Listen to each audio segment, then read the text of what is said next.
যার ঘরে 4টা বাচ্চা আছে ওই স্ত্রী বুঝে মোটামুটি সে অর্ধেক হাফ মেন্টাল হয়ে থাকে। অনেক সময় বাসায় গেলে গেট খুলতে দেরি হয়, মানে হঠাৎ দুই এক সময় গেট খুলতে দেরি হয়। তো আমারও তো রাগ কম না, গাড়িতে হারা দিন থাই, মাথা থাই গরম, ঘুম হয় না, আবার হাজার হাজার ফোন, তিনজনে মিললে ধৈর্য কুলাইতে পারি না ফোন। আসসালামু আলাইকুম, বিসমিল্লাহির রহমানির রহিম। যে যেখান থেকে এই ভিডিওটা দেখতেছেন সবাইকে ঝড়ের গতিতে শেয়ার করে দিবেন, লাইক করে দিবেন। যার গেগা ঘরে 4-4টি সন্তান গেগা আছে তে পুরো এই হাফ মেন্টালের মতন কিবা যে বিবাহিত স্ত্রীকে কন্ট্রোল করতে হয়, যে সামলাইতে হয়, এই ভিডিওটা দেখলে বুঝতে পারবেন হুজুর সাহেব কি বলছে।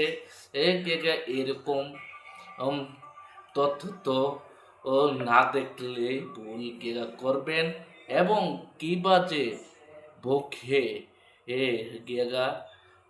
ভালোবাসা দিয়ে কন্ট্রোলে রাখতে হয়। এই ভিডিওটা দেখুন, দেখলে বিস্তারিত জানতে পারবেন। যার ঘরে 4টা বাচ্চা আছে ওই স্ত্রী বুঝে মোটামুটি সে অর্ধেক হাফ মেন্টাল হয়ে থাকে।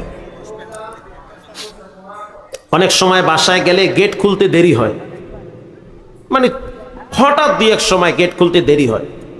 তো আমারও তো রাগ কম না, গাড়িতে হারা দিন থাই, মাথা থাই গরম, ঘুম হয় না, আবার হাজার হাজার ফোন, তিনজনে মিললে ধৈর্য কুলাইতে পারি না। ফোন দিয়ে হুজুর সাহেবকে দেন, হুজুর সাহেব ঘুমায় না, মরছে না আছে কোনো খবরই নেই। তো এই নানান প্যারা নিয়ে এরপরে বাসায় ঢুকি, গেট খুলতে দেরি, তো মাঝে মাঝে তো রাগ উঠতে থাকে, এত দেরি একা ঘরে খায় আর ঘুমায়, কোনো কাম নাই, বাইরে থাকি, টের পায় না দিন কেমন যায় না। আমারে কয় আপনি রাগ অনকা এত। আলহামদুলিল্লাহ, ম্যাডাম খুব ভালো মানুষ, দেখতেও মাশাআল্লাহ দেখার মতো। আল্লাহু আকবার, আল্লাহ মিলাইছে, আল্লাহু আকবার বলেন। ওই যে বিয়ে করছি আমি, বউ আমার হে আসে কোনায় বইয়া বইয়া। এখন সে আমাকে বলে যে আপনার এই 3টা আছে, এই 3 সেনাবাহিনী, আপনি আল্লাহর হস্তে আপনি 5টা ঘন্টা আগে একটু আপনি লালন পালন করেন, 5টা ঘন্টা আপনি একটু রাহেন আগে। ঠিক আছে, তুমি কাজ কাম করো, আমি হ্যাঁ চুপচাপ বয়ে থাও, চুপচাপ। কিছুক্ষণ থাকে, হঠাৎ করে দিয়ে ষোলোটা নাই, ও গেছে আর এক রুমে। ও রুমে গিয়া ও আমার বিদেশি কম্বলে হুইয়া পোসরা পইরা ফ্যান সাইডা দিছে। ওই রুমে গিয়া দেখি ও মুইতে দিছে, বিদেশি কম্বলের ভিতরে মুইতে ফ্যান সাইডে দিয়ে কাব্য শীত লাগে। ওরে আমি কি কমু কল। এইদিকে গিয়া দেখি আর একটা মাইয়া হে পাকের রুমে গিয়া গ্যাসের চুলা বাড়াইয়া দিয়া শাক কুটে লাইছে। আর একটারে দেখি ওই কোনায় দিয়ে গিয়ে চিন্তা করছে আব্বার মাথা তো গরম, ও বাথরুমে গিয়া ট্যাপ ছাড়িয়ে দিছে। না আমি তো কই ওরে আল্লাহ কোন জ্বালায় পড়লাম। ম্যাডাম রে কইতেছি মুই আর ঘরেই যাবো না, এই ঝামেলা নিয়ে তুমি থাকো। তো স্ত্রীর মেজাজ কিন্তু তখনও ঘরে গরম থাকে। এই গরমের মধ্যে আপনিও যদি গরম দেন তো মেজাজ আরো গরম হয়। কি ভাই ঠিক না? উনি জ্বালা বুঝছে, কেমন জ্বালা। ঘরে গিয়ে যদি আপনি করে কুদ্দুসের মা ভাবতে, তখন কবি গোলামের ফতুই লইয়া খা, কথা কন না কা। এটা তো আপনি গরম বানাইছেন। মহিলারা কইতেছে হুজুর ভালো কইরা কন, কি নতুন করে আবার শুরু করেন ওয়াজ। তো সেও মেজাজ গরম করে, তারও রাগ উঠে। এখন আপনি তার রাগ ঠান্ডা করবেন কেমনে? কি আপনারা বিরক্ত হইতেছেন নাকি? আপনি তার রাগ কেমনে ঠান্ডা করবেন? এখন আপনি ঘরে গিয়া প্রথম কি করবেন জানেন? আপনি ঘরে গিয়া প্রথম স্ত্রীকে সালাম দিবেন, আসসালামু আলাইকুম ইয়া ম্যাডাম কাইফা হাল, কেমন আছো। বিশ্বাস করেন বলার সাথে সাথে সারাদিন চুলার কিনারায় থাইকা যেই মেজাজ ছিল, 5টা মাইয়া পোলা পালতে গিয়ে যেই প্রেসার হাই ছিল, এক সালামে মুহূর্তের ভিতরে ঠান্ডা হয়ে যাবে, কথা কন না কা। এরপরে আপনি আপনার স্ত্রীকে বলবেন অনেকদিন তো মুসাফা করি না, হাতটা বাড়াও, একটু হ্যান্ডশিপ করি, একটু মুসাফা করি। আপনার স্ত্রী এমন একটা হাসি মারবে বিয়ের পরে, ওই হাসি আপনি জীবনে দেখেন নাই। সে বলবে যে কি ঢঙ্গের দিশা পাও না তুমি, কি শুরু করলা এটা। আপনি আপনার স্ত্রীর হাত জোর কইরা নিবেন, বাইর কর, আজগো মোসাফা করমু, নাইলে বাটাম ফাটা দিন।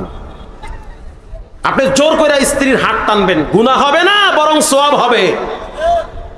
আপনার স্ত্রী লজ্জায় হাত গুটায় ফেলাবে, সে বলবে বাচ্চা কাচ্চা চায় রয়েছে, পোলায় কইতে আছে কি শুরু করল আব্বাই, আবার নতুন করে রেডি, টানাটানি, হাত ধরে ঠেলা ঠেলি, কি আবার রেডি, ও তো বুঝে না, হঠাৎ নতুন দেখছে। আপনি স্ত্রীর হাত টাইনা নিয়া মোসাফা কইরা 50 টাকা ঢুকায়া দিয়া বলেন সকালবেলা লিপস্টিক কিনা ঠোঁটে ঘষপা, আমি দেখমু। স্ত্রী ঠান্ডা হয়ে যাবে, ওই বিবি কখনোই পরকীয়ায় জড়াবে না।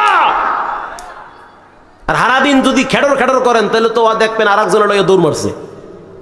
এই জন্য স্ত্রীদেরকে ঠান্ডা করার জন্য রাসূলুল্লাহ সবচেয়ে বড় মেডিসিন দিয়েছে, আফসুস সালাম, সালাম দাও, দেখবা সব ঠান্ডা হয়ে যাবে। দিবেন তো ইনশাআল্লাহ? দেন তো আওয়াজ দিয়ে, উঁচু আওয়াজে সবাই মিলে একটা সালাম দেন তো জোরে, মাশাআল্লাহ, সালাম দিবেন। 2 নম্বরে আতর ব্যবহার করবেন, ইনশাআল্লাহ বলেন। আত্তিম আত্তাইয়িবুন, আতর ব্যবহার করা সুন্নাত। এখন ওই আতর দোকানদাররা কইতে আছে হুজুর একটু ভালো করে কম, এমনি তো হারা দিনে 200 টাকা বেচতে হারি না, এটি আতর হুঙ্গা হুঙ্গা বিনা টাকায় ফ্রি লইয়া যায়, কথা কন না কা, একটু লাগাই দাও ভাই, লাগাই দিচ্ছে, চিন্তা করছে কেনবে, কেনে না, কার একটু লাগাই দাও। রাসূল বলেছেন খুশবু ব্যবহার করো, আতর লাগাও, নবীর কাছে আতর সবচেয়ে প্রিয়। আতর লাগাইয়া ঘষা আল্লাহু আকবার, ঘেরানো হবে, দিলে শান্তিও হবে, আলাদা জগতের একটা ফিল তৈরি হবে। আমাকে মুরব্বিকে পকেটে আতর নাই, তসবি নাই, মেসওয়াক নাই, বিড়ি আর গুলের ডিব্বা ঠিকই থাকে।